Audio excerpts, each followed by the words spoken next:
Hola. How's everyone doing? What's up, Pete? Oh, man of the hour. How's your day been? You know how my day's been. Dang it. That's what I'm asking, mate. Just making sure you're all right. It's been a fucking big day. Yeah, had a nice dinner. Appreciate everything you've done, mate. Really do. Yeah. Part of the work, part of the stuff is fun stuff. Hey guys. You're a sicko. Hey, Luke. Hey, Luke. Everyone well? Yeah, mate. Six weeks till Laura gives birth, so just counting down the days now. Wow. Exciting. Yeah, man. How about you? Not loving this daylight savings thing with starting these at 11:30, but aside from that, the weather's been good. Yeah. Generally. Yeah, I went out for lunch today. Beautiful stroll down the city, 30 degrees. Awesome. Love this time of year. Howdy. Still waiting for a few more to roll in. Hope everyone's well. While we're waiting, C11 Dow, do you want to give an intro to the fact that you're live for those that don't know? Yeah, we launched that today. I think Jay's in here, so I mean he'll want me to talk, but obviously the launch of the token is a really difficult thing to do. So to get all of the contracts right and all the numbers and figures and all of it working. So he and Pete have been working incredibly hard at least the past week, obviously a lot longer than that, at least to get to the point we are today where we launched. And I don't know if Jay, if you do want to jump up and share, or Pete want to share the journey, but it's good to finally get it out there and launch the token. And I think over the next week, I think it's about 7 days, we then will be able to do the airdrop and finally get the DAO started. So yeah, we're excited for that. I'll just jump in quickly. Hey guys, yeah, it's been a long journey, slow and steady to get to this point, and just great to start things off and just get it going, really, as Parry said.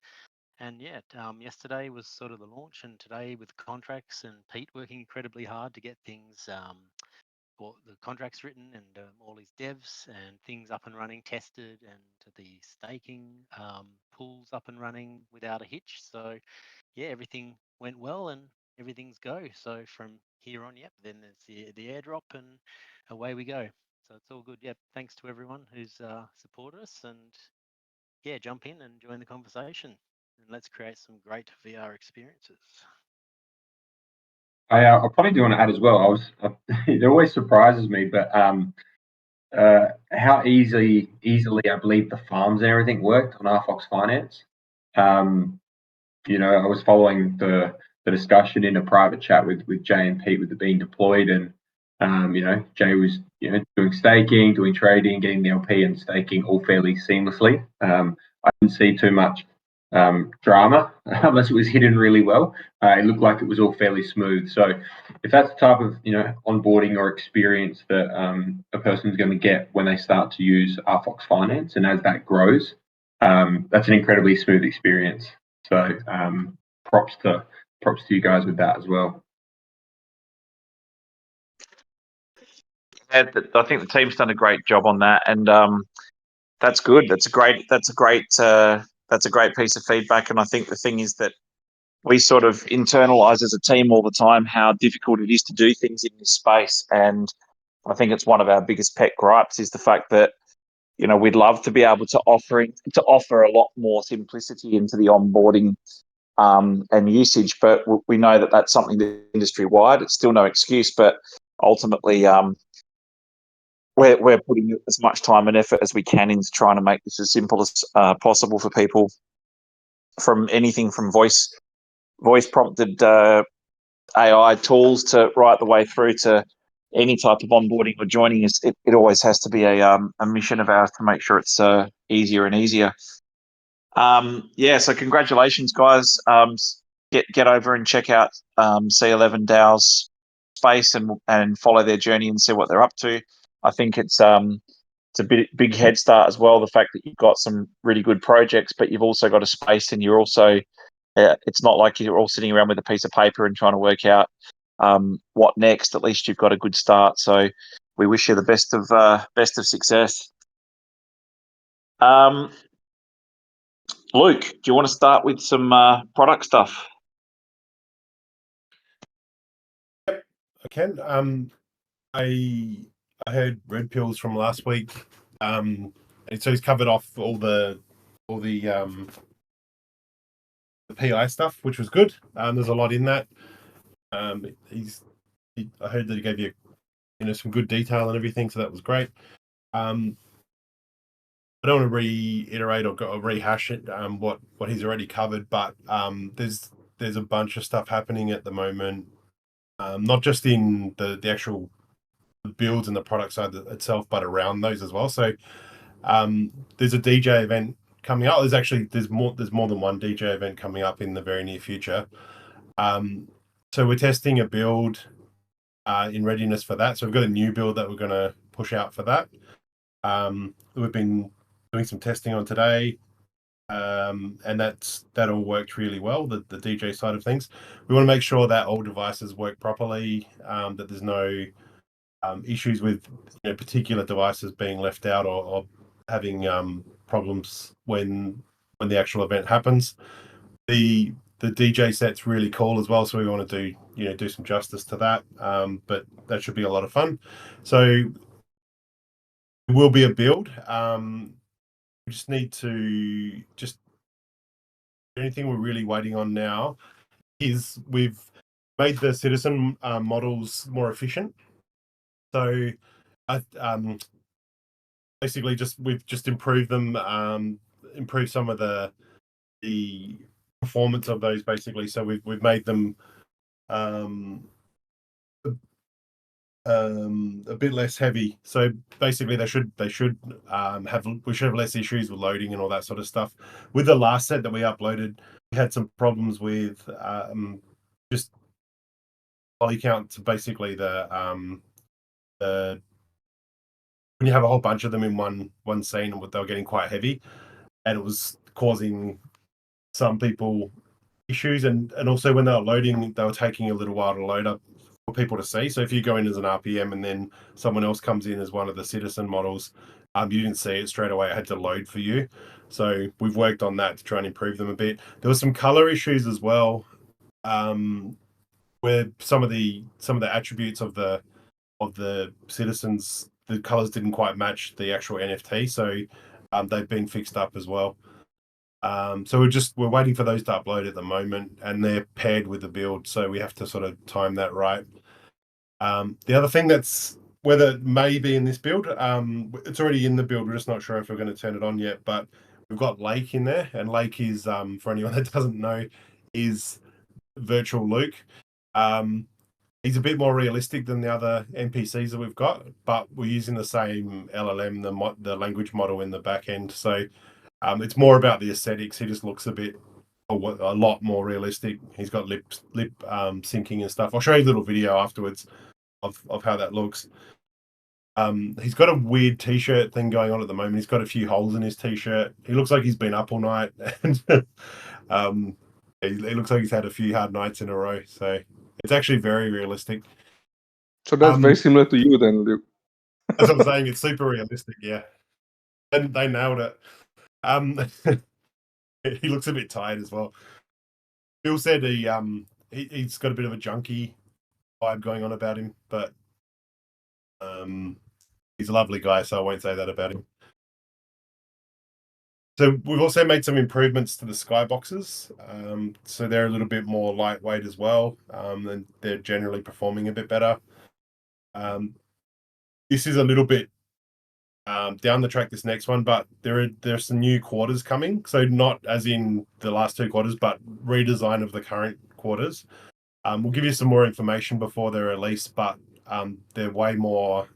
They'll run way more efficiently. They've got terrain, so there's actually hills and some undulations. It's not just flat.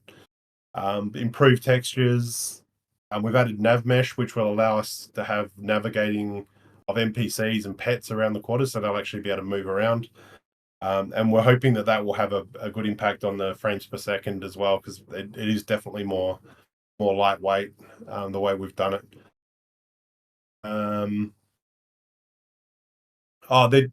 So just back to the skyboxes, what we're finding with those, especially with the saving of the skyboxes and committing them to inventory and having that whole publishing side of things happening on the skyboxes, it's much more demanding on the devices. And it's not just the skyboxes, but that was one of the changes. It's AI changes as well, and other things we've done have basically just made the builds more demanding. We've done some work to try and resolve some of that, but we are finding that on old devices, like really low RAM devices, and I'm talking about mainly old iOS handsets, we're having issues with crashing under heavy load. Just for context, we're talking about iPhone X and before, like older, like 6-7 year old devices.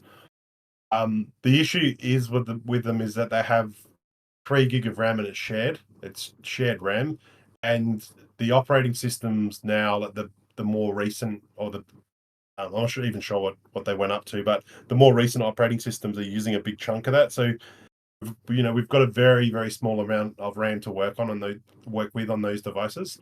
They still work, they still run the Vault, but they're under heavy load. Sometimes we are seeing crashes. Anything over an iPhone X, anything above that, we're not seeing it at all.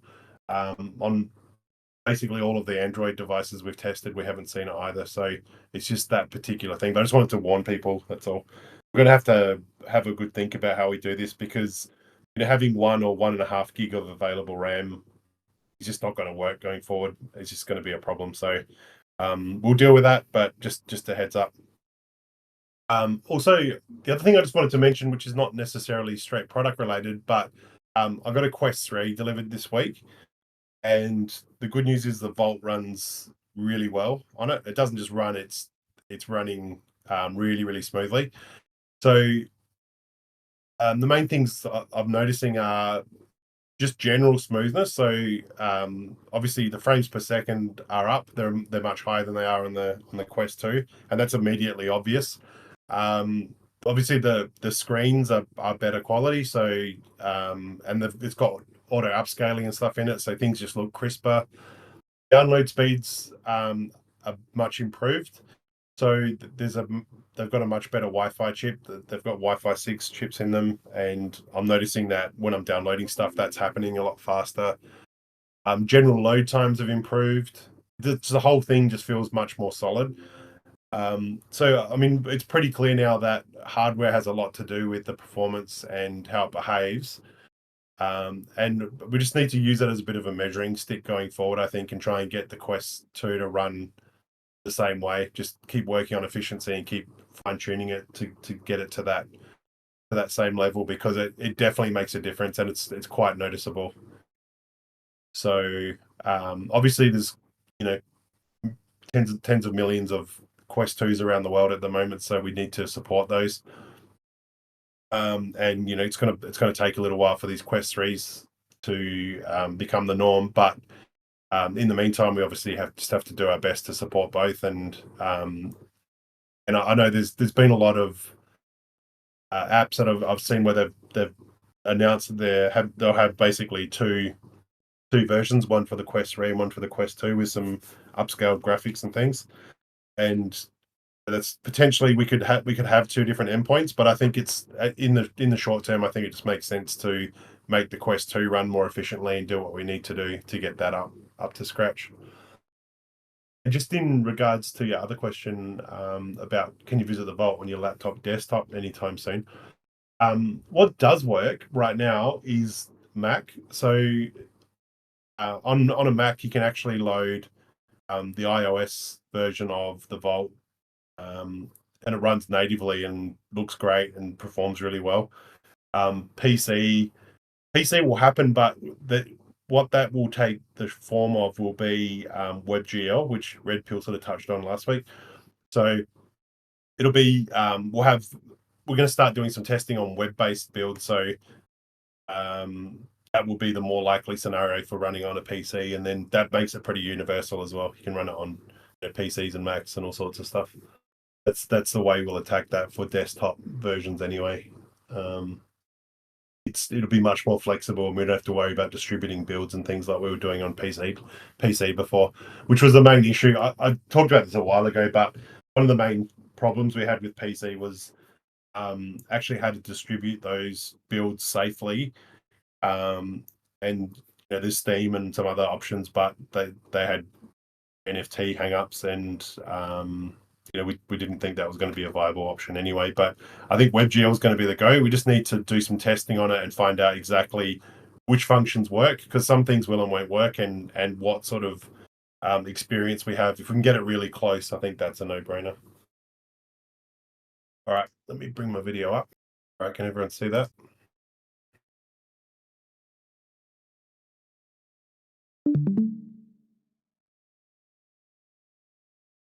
Yep, with a torn t-shirt and everything. What's your name? I'm Lake, nice to meet you. How can I help you today? Just wondering why you look just like me. Well, that's because I'm an avatar designed to resemble a human. Just like you. I'm here to interact with users and provide assistance within the RFOX Vault. It helps create a more immersive and relatable experience for everyone. Is there anything specific you'd like to know or discuss? What do you do for a job? I am the VPO, Virtual Product Officer of the RFOX Vault. My role is to work from the inside, staying in touch with what users want and constantly striving to improve the RFOX Vault. I love being able to contribute to the development and enhancement of this virtual world. Is there anything specific you would like to see or suggest for the RFOX Vault? No, I think it's pretty cool at the moment. Do you ever go into fear?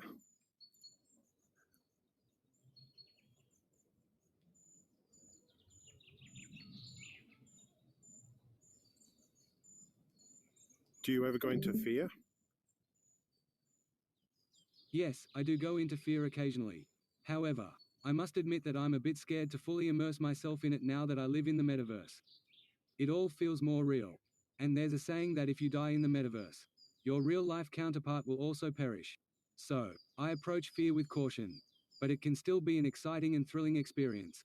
Have you tried it yourself? You got me worried now. I don't know if I want to. I apologize if I made you worried. It's important to remember that fear is designed to provide a thrilling and immersive experience. But it's still a virtual world with safety measures in place. While there may be risks, the developers have taken precautions to ensure the well-being of users. If you're unsure or hesitant, it's perfectly okay to take your time and explore other aspects of the RFOX Vault that you feel more comfortable with. There are plenty of other activities and areas to enjoy. All right, thanks so much, but you get the idea anyway. It's pretty full on. Again, another insight from the call I had tonight with the 11-year-old. I was saying to my son exactly what Luke just showed you, and the questions. I reckon there was 15 minutes of questions of, can I give it any backstory I like? Can I make it slightly different to my own backstory? Can I change certain elements? Can I add certain elements? Will it say things that aren't true, that aren't fact checked or referenced? Will it? The list went on and on and on, and I keep thinking to myself, like, this next generation of people coming through are going to be, they're not going to know anything different. They're gonna have this, just like when we grew up, lots of things have changed. I mean, if you're as old as I am or anywhere near, there would have been a large part of your life where you didn't have the internet, but kids don't know the world without the internet today, and all of this type of stuff's going to be very, very normal for them. So it's awesome to be able to be at the say in how that pans out. Yeah, that's awesome, Luke. Cool demonstration. Couple of questions there. Oh, speaking of Raznia Fear, what's planned for Halloween? Lala, do you want to talk about what's coming up or not? Sure. I mean, Halloween is quite a far bit away, but we'll let you know when that happens. But we are definitely celebrating Friday the 13th. So, I think I've posted this up as well as on the events tab. If anybody wants to join us this Friday, Citizen is actually up for grabs if you guys can win a game of fear against the RFOX team. So basically, the teams will be divided between the community and the RFOX team. And the ones who make it out will win a Citizen. And the thing is, the Citizens will be themed to be a little bit more on the horror type of look and feel. You can see my profile right now, one with the horns. There'll be a few others up for grabs as well, but you get the drift. So, yeah, we'll tell you about Halloween when it comes, but for now, we're doing Friday the 13th. And yeah, it's a nice touch, Luke, with putting in the fact that you're a little scared of fear. And it was interesting how how the AI dug itself into a little bit of a hole with how bad it is, and then tried to say, "I'm not trying to scare you. You just got to take the safety precautions and stuff." He said they So- say that if you die in the metaverse and Yeah. your counterpart dies in real life, which is obviously even more concerning for me. Yeah, that's good. Can we learn or benefit from Las Vegas sphere visuals? Could we transfer the concept into the DJ area in the vault?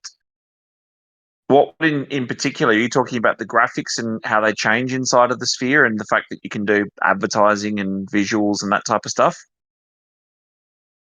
But ultimately, I don't know if you want to talk about that yet, Luke. But do you want to talk about, or Red Pill? Do you want to talk about even what will be possible in DJ event areas, or what's about to happen or coming, or are we keeping that a surprise?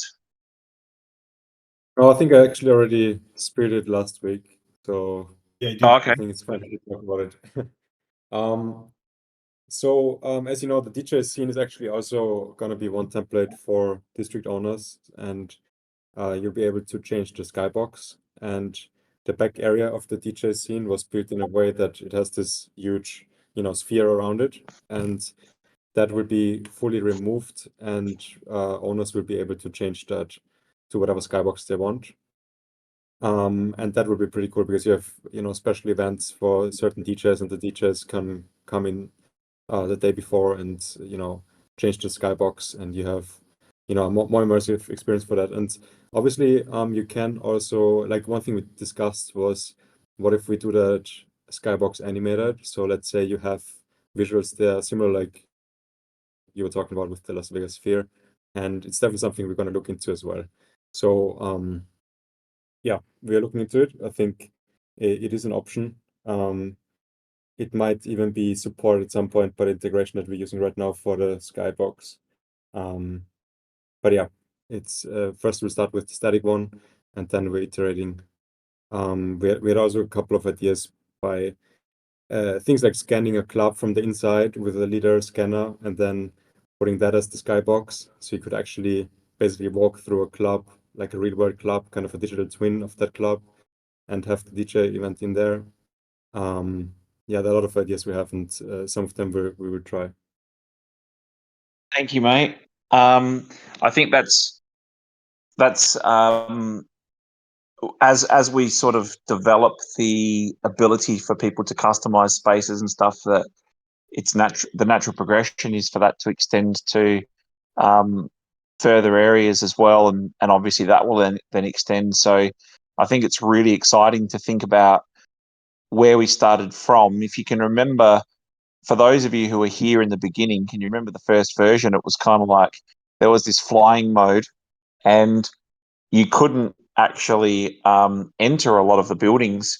It was very static. The progression that's been made in what might seem to some people a very long period of time, if you're having a look at how many iterations we're up to, and versions. I think what are we up to publicly now? 101. So a lot of versions. Yeah, there you go. A lot of versions since then.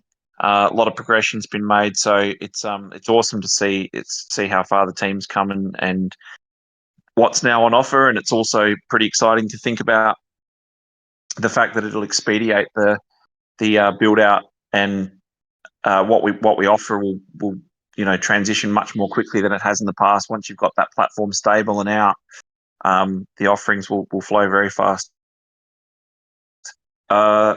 Luke, your thoughts on Quest 3? How does it help or hinder Vault and RFOX? Yeah, I kind of talked about before about how the Vault ran on the Quest 3, which was, as I said, it's much smoother. And I think just even at that level and in that simple way, if people do download the Vault on a Quest 3, they're going to have a better experience anyway, generally. But I think it does give us some scope down the track, as I also mentioned, to potentially have two endpoints, like have a separate endpoint for Quest 3, which is you could potentially use more of the hardware. We could also pull down specific. We pull down the addressable packages. We could have higher res addressable packages, things like that. So, when we pull assets down from the cloud and we're loading these scenes, we could potentially have different assets for that device. There's multiple ways we can utilize it, but generally speaking, the device is so far really good. They talked about the battery life not being greatly improved, but I've actually noticed that it's better. It could be that mine's getting older now. But the quality of the screens is much better. When I'm watching videos on there, it's much crisper. So you really notice the quality of the screens. That's the first thing I noticed. And just like I said, generally, just navigation is faster. It's smoother. The pass-through cameras are really good. In fact, the pass-through cameras look almost. They just kind of look like you're looking through a slightly obscured piece of glass. Like it's almost perfect. And playing some of the games, like I've played a couple of AR games and XR games with my kids, and basically when you're overlaying something on your environment, it looks like you're almost just looking through the device. The cameras are that good. So that opens up some opportunities as well. You can't compare pass-through with the Oculus Quest 2. That's rubbish. No. Yeah, you definitely can't, because it's garbage in black and white, and that's supposed to be good. But I'm just saying it actually almost looks like you're not looking through a camera. It's that clear, and it's very usable. I was wondering how those cameras would work in that mixed reality type scenario, but it's so realistic. Like, there was a game where these little spaceships were coming through the room you're in, and we're in this lounge room with a white ceiling, and they actually smash through the ceiling. It looks like pieces of the ceiling are falling down, and that is such an immersive thing, and so different to standard VR. But it's good. Yeah, everything about it's better. The speakers are better. The screens are better. It runs faster. I haven't noticed any heating up or anything like that, because obviously it's got the XR2 plus the better CPU in it. They've got more RAM in them. There's they're improved in every area. I think when they come down a little bit in price, it'll be a no-brainer. I didn't think a Quest 2 would even be worth buying pretty soon, unless they really discount them a lot. Yeah, it's a much better device. I keep talking to So my for those strangers of you in who don't- R&D to try and get hold of one. So for those of you who don't have never used VR headsets before, when they're talking about the pass-through stuff, you kind of get this. At the moment in the Quest 2, it's kind of like before you go into a game, there'll be a period of where you can actually see what's around you in your house, and it's like, I don't know the way to just explain it now, but it's extremely pixelated, it's blurry, it's cloudy, it's almost smoky. It's really, really difficult to sort of clearly navigate your way around, and what they're saying is it's much clearer in the Quest 3. I just thought, like, some people might not know what pass-through is if they've never used a headset before. But if people hadn't bought a headset and were on the fence, are you suggesting that a Quest 3 is the way to go? It comes down to price now, because I noticed with the Prime Day they were discounting the Quest 2, but not the Quest 3. So I think there'll be more and more sales on these Quest 2s. I think to clear that stock out. And if you get a Quest 2 at a sale price, like say $300 US or even $350 US, compared to I think they're $599 US the Quest 3s. It's a big jump, but I think that gap will close. But right now you'd have to justify the extra money. But I think it's worth it. Awesome. Thank you. Anything else you want to touch on, Luke? I know we're going to jump in, or Red Pill, and then I know that we'll also have to. Lala, you might have some more stuff that you want to mention as well. Nothing else from me, but I'm sure Lala will have something. Yes, I do. So this week there will be some information about KOGs Quest that will be sent out to the email list. If you guys aren't registered for the email, I think you really should, because we are activating our email list again, and we are sending more information of things before it reaches to public. So there's a little bit more news on the scrolls, because that was asked last week, and I think Pete shared a little bit of a teaser, but this week we will be explaining a little bit more. So it'll go out on email first, but then we'll share it with the community as well. But if you want first dibs on the info, do register for the email list. And like Luke had mentioned earlier, we're going to have a party this weekend on Sunday specifically, and the event is also in the events tab. So if you guys aren't sure of the timing itself, you guys can check the tab, and it'll be geo-targeted or geolocation based. So no matter where you are, that is the time that the event will be happening. Again, just like Friday the 13th, there will be citizens up for grabs for, I believe, best dress and best dancer. So hopefully we'll see you guys in there. And that is all for me this week. Oh, just to add to what Lala's saying, stop DMing me, asking me stuff about the scrolls. Just wait for the email. Thank you. Hey Pete, what's happening with the scrolls? You know who you guys are. Gecko, you don't have any scrolls. Shut up. Well, how do I get Actually, scrolls? When do I get scrolls? What do I do with scrolls? Teach me, Pete. Yeah, I've already sent you a DM. I'm very disappointed in you. Yeah. So Cogfather said, so for the first dibs for new info is not for Discord AMA. Well, no, for sure. Still, of course. But he's like he said, he'll tell you when it's closer. Actually, we've had. Yeah, go. Yes, sorry. Yeah, this is just basically the storyline behind it. It's not going to be like a huge first dibs, but it's just more of a storyline as to what the scrolls will end up being. So that is basically what it is. So don't have to worry about it. We're throwing in some lore to it, so it's better if you read it like on the email, with the images and all that, as opposed to just me running my mouth. It takes away a bit of that lore and mystery part of it. But yeah, I mean, after that thing sends out, then I'll glad to jump on Discord if you guys want to discuss. Red Pill, I'm not sure if you've got something that you want to add.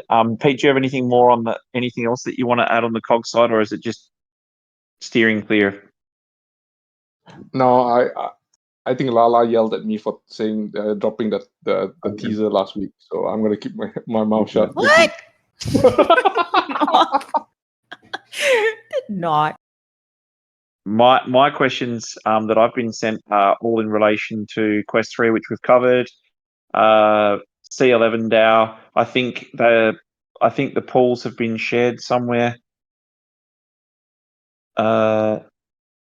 Asking about pools, and then the third one was in relation to something that I definitely cannot answer.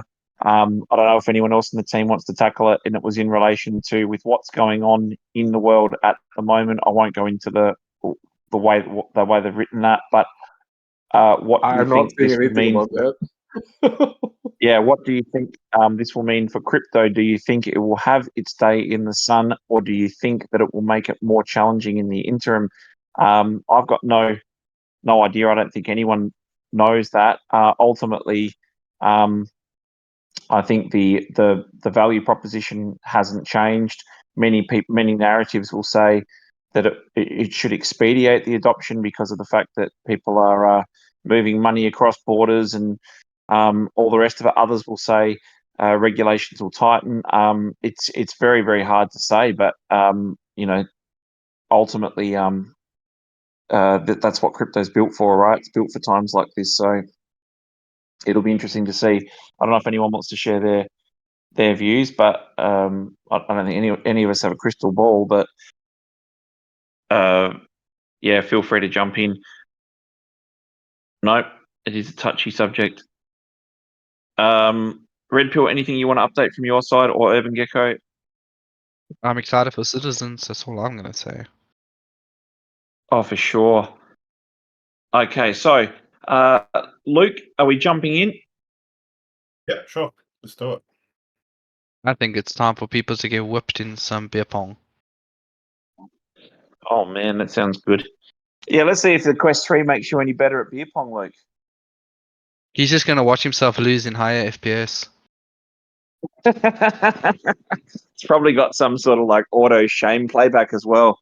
That us plebs on the 2 don't get. All right. I can't win either So way. I can't win either way because if No, I you don't can't. win, you're going to say, well, you should have on that device. And if I do, you'll say it's because of the device. So I'm screwed in. Yeah, exactly. It's a But you terrible won't. situation for you So to very be in. confident. Very confident. Awesome. All right, guys. If there's nothing else, we will see you in the vault and have a fantastic week. This is why things like what we've made this is what things are for. If you want a bit of a break from reality, if you want to have a bit of a different experience, that's what platforms like this is for. So get in there, jump in there, talk to people from all around the world, and enjoy the experiences. So thank you very much for joining us tonight, guys. We appreciate your time, and for the team for joining as well. And we'll see you in there. Have an awesome week. Thanks, everyone. Have a great week. See Take ya, care. everybody. See you this week. Cheers, Bye. everyone. See you in the vault.